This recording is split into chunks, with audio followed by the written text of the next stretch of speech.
I've been up since 4 this morning. Winter weather advisory. I am going to pick up a new camper in Houghton. I'm going to get a Kingstar.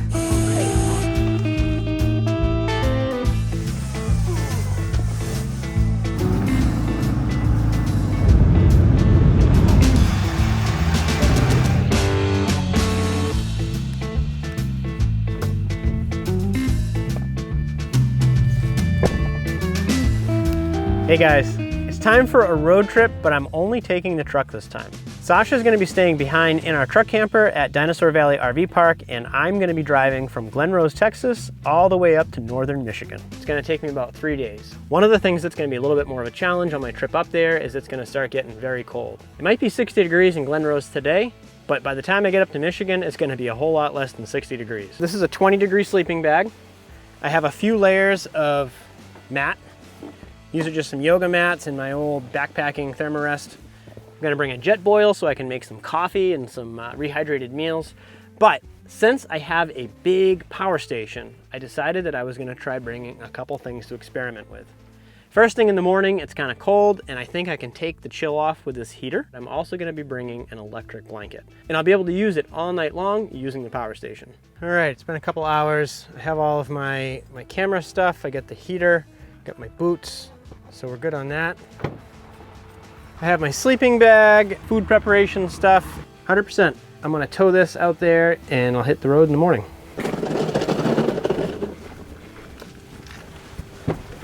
So I think that's it for tonight. I have to go finish packing my clothing and eat some dinner, go to bed, and I'll be out here at 6 o'clock tomorrow.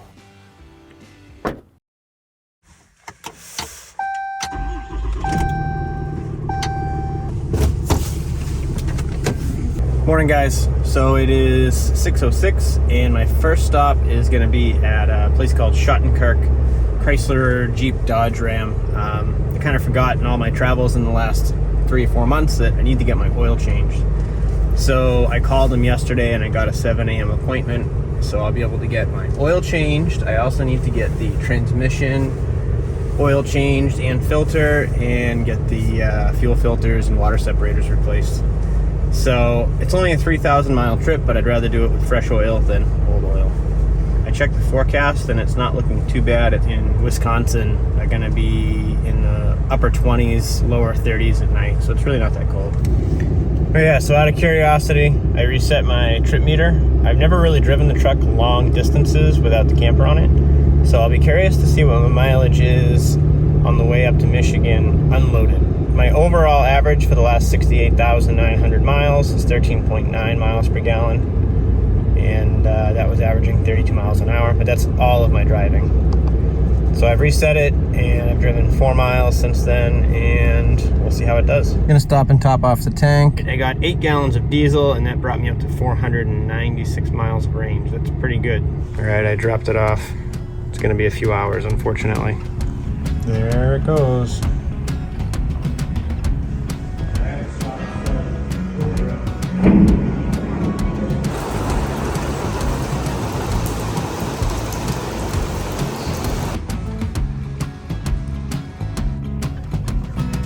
Truck is done. It is 10:30. Took a little longer than I expected, but I did have them do a lot of work, so it makes sense. Most important thing is I got everything done before I had to hit the road, so I am gonna get driving because it's getting late. I got about 500 or 600 miles to do today.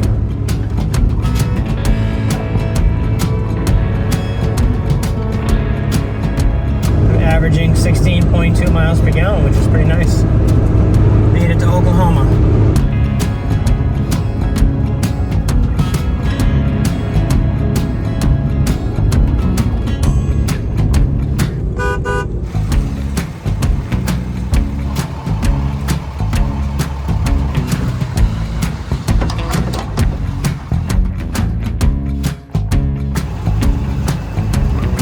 So it's 3:30 and I've been on the road since 10:30. I've gone 346 miles so far. I'm averaging 15.6 miles to the gallon. Pretty boring. Listening to an audiobook on Audible, and that's about it. So I'll check in with you guys later.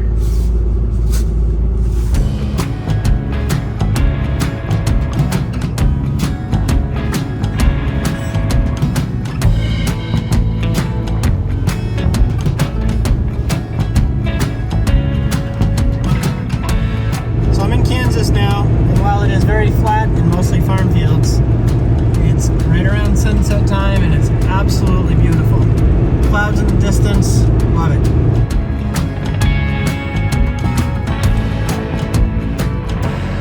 Oh, it's gorgeous. It's kind of boring driving through such a flat area, but all of a sudden in the last, say, 30 miles, it's gotten hilly. Sunset started, so I've been getting these ups and downs going through the sun. It's quite pretty.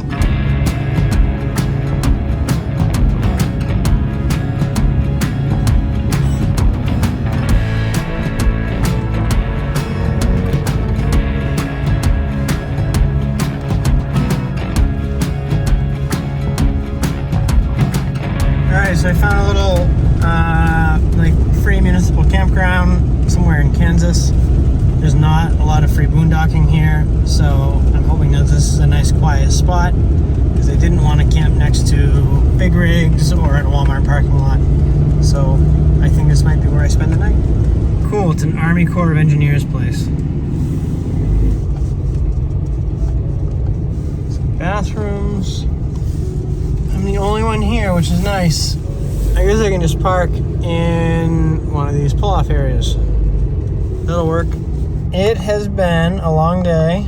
I did 578 miles and drove for 9 hours and 18 minutes. I need to go through all my stuff in the back and move some things around because I never actually took the time to set it up. It is now 44 degrees out and it's getting cold.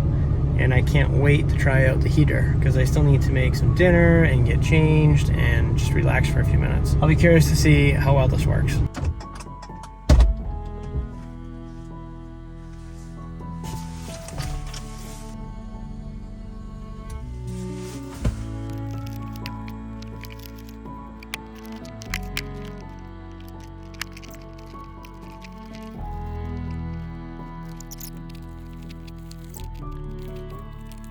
I'm gonna eat a little snack and then I gotta finish getting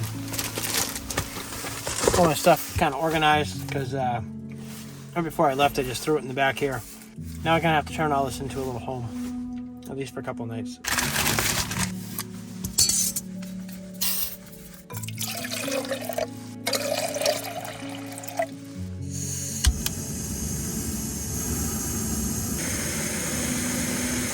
I haven't used this jet oil in a couple of years, but boy, it works fast. Looking forward to sleep. I've been up since 4 this morning. I woke up 2 hours earlier than I was supposed to, which was nice because I had plenty of time to pack, but yeah, I'm pretty tired. All right, it's boiling quite rapidly. I'm used to making these things up at elevation, like, 4,000 or 5,000 feet, but since I'm at normal elevation, it should cook faster. Normally you have to give it a few extra minutes.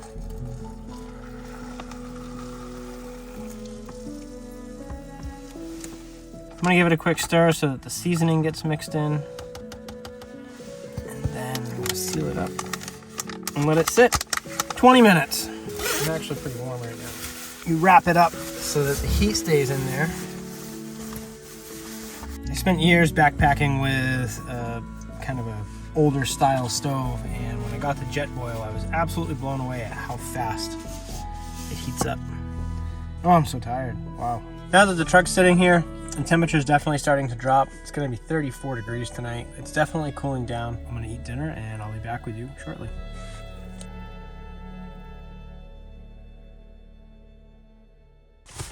It's about 8 o'clock. So I bought this right before I left. This should be super simple. Let's turn it on.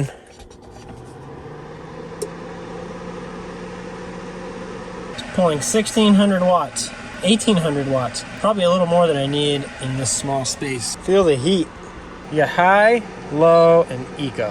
I need as little heat as possible. I guess I didn't expect this thing to put out so much heat. It's already getting hot in here. First thing in the morning when I'm really cold, I can just turn that on and it will warm me right up, so that's kind of nice. It's drawing 746 watts. It says it'll do that for 2.4 hours. So my hope is that first thing in the morning when I'm trying to get out of bed and it's cold, I'm gonna fire it up and warm the truck back up. I'll see you guys in the morning when I continue on with my drive up north.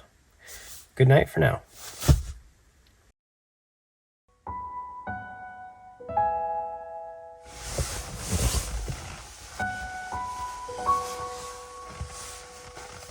Good morning. It's about 7 a.m. It's 28 degrees outside and 38 degrees inside. It's a little chilly in here this morning. My nose is cold, but I do have to get up and get going. So I'm gonna fire up the heater, and then I can also remote start the truck and get that warming up while I get ready. Fire that up.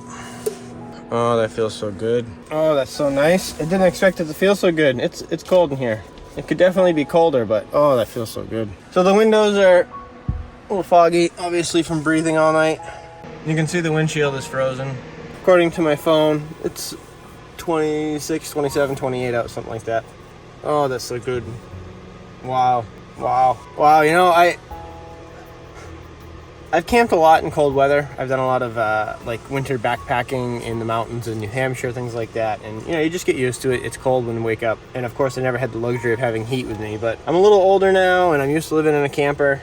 And the only thing that I was really thinking about with this trip up north is being in the back of the truck, trying to do stuff, waking up in the morning and being really cold. Now I can warm the truck up, but that takes a good like 15, 20 minutes to really bring it up to temperature. But this is really nice. Oh, how's my hair? It's warming up in here pretty fast. I'm gonna start the truck. There we go. All right, and then when it's cold out, I turn on the exhaust brake and I do the high idle. Look at that, it's already starting to defrost the windshield because I got the heat pointed up there. I'm gonna let it warm up in here for a few minutes, get the truck warm, and then I gotta hit the road. I got a lot of miles to do, so I'll see you in a few.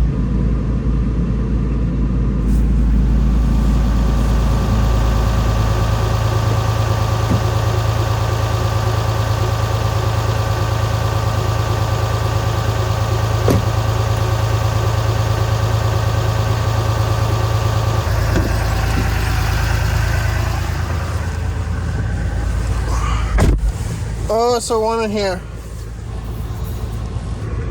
So it's 25 degrees out, pretty chilly. The sun's just starting to rise through the tree line here. It's looking very pretty. It looks like the cigarette lighter adapter will recharge at about 114 watts. It's down to 11.6 hours. The real recharge time is about, call it 10 hours, 9.8. It said 9.5 a minute ago. Actually, by the time I get to my next stop, it should be nearly fully charged, which would be really nice. So I still have 842 miles and 13 hours to go. This was a great little parking spot. Oh, it's beautiful. Look at that.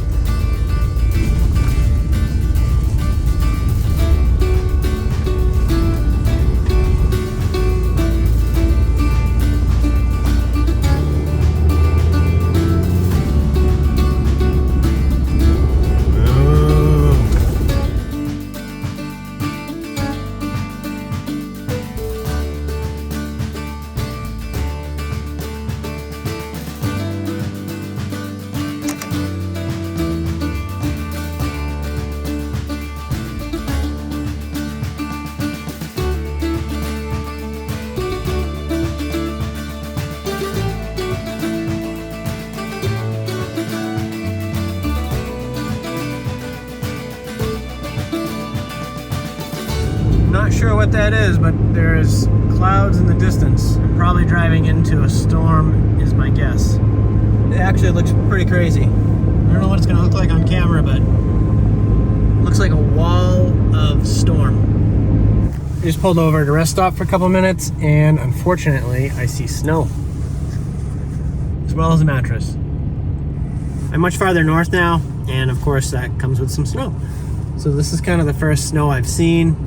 Probably been seeing it on the side of the road for the last 15 miles, but sounds like I'm just getting to the snow belt of the country. One of my thoughts is that I might run into some snowstorms along the way, which could drastically increase my drive times. I'm hoping that it doesn't snow, at least actively, while I'm driving. Hopefully the roads are well plowed and salted and sanded. While I have no issues driving in the snow, it's just much slower. Once I get into Wisconsin and then make my way up to Houghton, Michigan, it sounds like it's going to be snowing every day for the next couple weeks, so I'm probably going to encounter quite a bit of snow. Oh well. Battery is at 80%.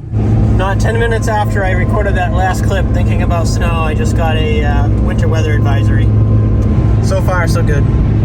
But I do see the storm clouds ahead. Oh, it's either fog or snow. I'm hoping just fog.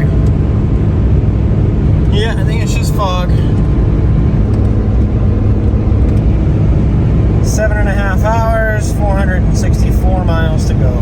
But I made it to Minnesota. It's pretty foggy, but I still can see like a good, I don't know, a good 1,000 feet.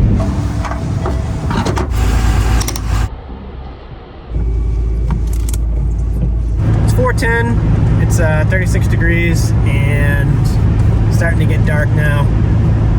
The fog is lifted, but it's just kind of overall cloudy. So I probably got a couple more hours to drive, and then I'm gonna find a place to park, warm up, make some food, and go to bed. Well, the rain has started, but at least it's not snow. Rain is easy. It's still 37 degrees out, and it looks like it's just a little patchy area near Minneapolis. My little anchor buddy is still sitting there, all seatbelted in, nice and safe. So I'm west of Minneapolis. I'm in Wisconsin. I'm at a park and ride. I just happened to pull over because I needed a place to stop and read the maps because I'm trying to find a place to stay. I was actually going to drive another hour or two, but it looks like I only have about 5.5 hours left to get to Houghton. I can easily do that tomorrow. You know, I'll probably leave here like 7, 8 o'clock in the morning, so I'll be up there by 1 or 2, which is plenty of time. So this is home for the night. My only problem is that thing is going wiggle, wiggle, wiggle. Bang, bang, bang, bang, bang, bang, bang, bang, bang, bang. They all do it, so it doesn't matter if I move somewhere else. I'll just put earplugs in. Trucks here, highways out there. It's actually pretty quiet. This is just, I don't know, abandoned or something. My daughter chose not to come. She could have come if she wanted. She chose not to.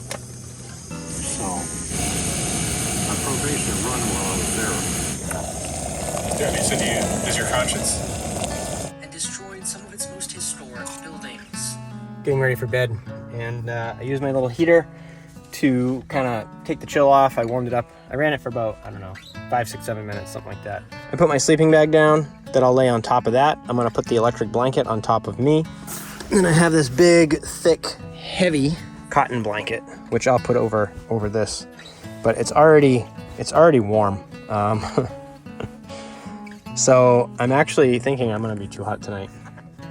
So anyways, I am gonna lay down, watch a movie, and stay warm under the electric blanket. The sleeping bag is very warm, but I don't like the fact that I'm kind of like, it's a mummy bag, so you're all wrapped up like this, and you can't really get your arms out, and you're kind of sleeping like this. So I'm hoping that this will let me just have a normal type bed. I'm not a huge fan of mummy bags. They serve a purpose, but if this works, this will be much more comfortable. And I should have plenty of battery power to run it. Okie dokie, I got my blanket on here. I'm gonna set my phone up in my little tripod over there and watch a movie. So good night, and I'll see you guys in the morning. Morning. Looks like I got some snow last night. Looks like a few inches. Anyways, not too bad. The electric blanket definitely kept me warm. The only problem was that the blankets just aren't quite big enough. Toasty warm, actually, a little too warm. Now I'm gonna fire up my heater, get the cab warmed up, and I gotta get going because I slept a little later today.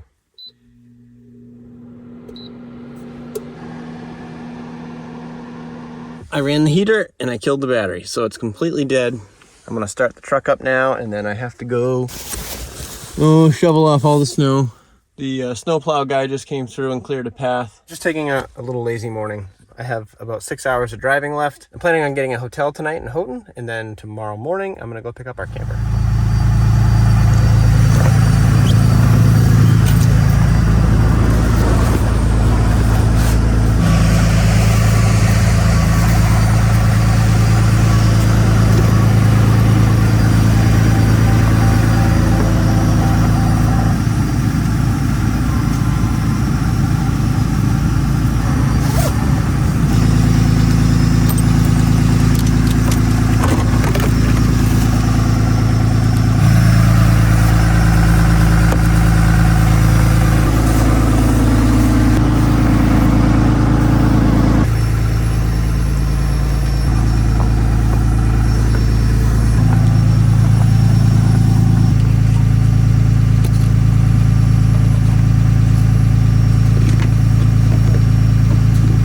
Yes, I have winter boots. I just don't feel like digging them out right now, considering I'm going to drive for the next 6 hours. My feet will dry.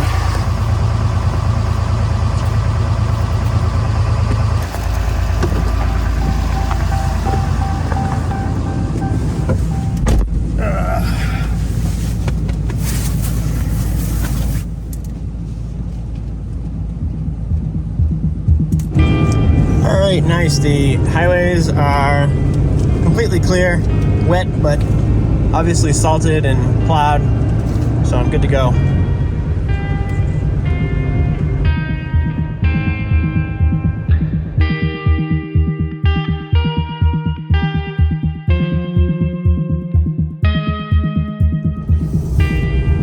So Google has me bypassing the city of Eau Claire, and it's got me going down this little farm road. I don't think they use a lot of salt out here, so the roads are very slippery. And with no weight on the back of the truck, no camper, the rear wheels spin like nobody's business. All right, I am back to what looks to be a plowed and possibly salted road. Oh boy, the snow makes it really rough. It's like driving over a million potholes.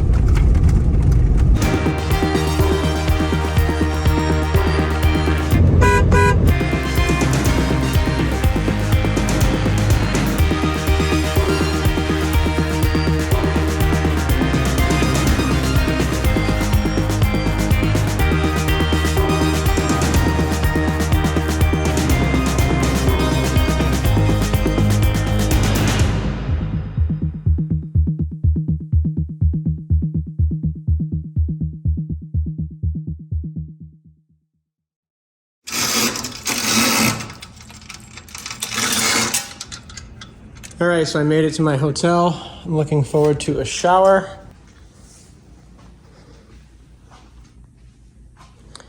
Pretty nice bathroom. It's big. I gotta find the lights and the sink. Where's the lights? Boy, it feels good to be out of the truck. Dig my hair. There you go, it's all spiky, looks good. Oh, isn't this fancy? Put my name right on there.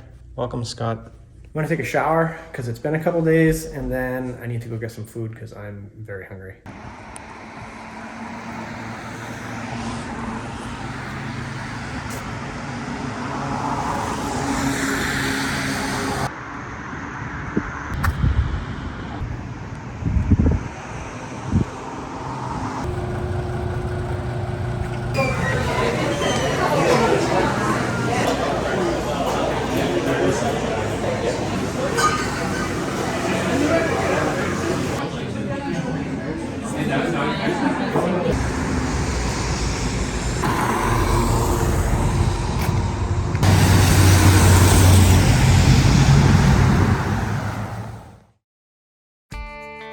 The next morning, I headed over to the Kingstar factory to take a look at my new Kingstar Camino-88. It's very shiny with all the aluminum, especially the flatbed boxes. They really catch your eye, and I couldn't wait to see what was inside. They gave me a tour of the power system, including the Victron touchscreen, and they gave me a quick rundown on how to operate the Truma Combi, on both gas and electric. We discussed some of the features of the new command center layout, including the power and how the wiring is run. They showed me how they installed the dual inverters because I had specially requested a second inverter to run just the command center. After a little bit of talking with the staff, it was time to finally load the camper on my truck, which went really well. Having the flatbed and the boxes makes it really easy to align and back under the camper. Of course, having several people around give me directions was also pretty helpful. Once we got the truck backed in enough to close the garage door, it was time to start installing accessories and making any specific modifications that I needed for my rig. Of course, the Kingstar team has all of the tools needed, and these special stake pocket tie downs are made by Kingstar to work with flatbeds. After a little bit of discussion, I wanted to install a little retention pin since there's several different ways to attach these. So they drilled the holes out and we stuck the pins in. They needed to crimp on the new connectors for my dual DC-DC chargers. Then it was time to install the torque lift fast guns. We made a few measurements, got my license plate bolted up, cleaned some stuff up, moved some things around, double-checked as many systems as we could, and then it was time to do one final walk around and make sure everything was tight. These tie downs ended up being a little too short, so I had to use some additional links. It was getting late in the day, I grabbed some lunch, and then I started heading towards my temporary campground for the night. The days are pretty short up in Houghton, and you can see that the sun was starting to go down. It started to snow just as I was trying to get some pictures of the camper before the sun set. And boy, is it a nice looking rig. It's a good looking rig. In part 2, I'll meet up with Marcus Niemela, the president of Kingstar. He'll give me a tour of my camper and explain some of their philosophy and construction techniques. So make sure you subscribe and click the bell notification icon so that you get notified when I post that video. And make sure you stay tuned for part 3, which is going to be my return trip back to Texas. It starts off with a dead battery trying to leave in the morning, and then about halfway home I get stuck at a Walmart during a blizzard, with 40 to 50 mile an hour winds at -10 degrees. I hung out in the Walmart parking lot for about a day and a half and stayed toasty warm inside the camper. I finally get back on the road and make it all the way home to Dinosaur Valley RV Park, where I get to finally see Sasha again. Thank you so much for watching, and I'll see you in the next video. Bye!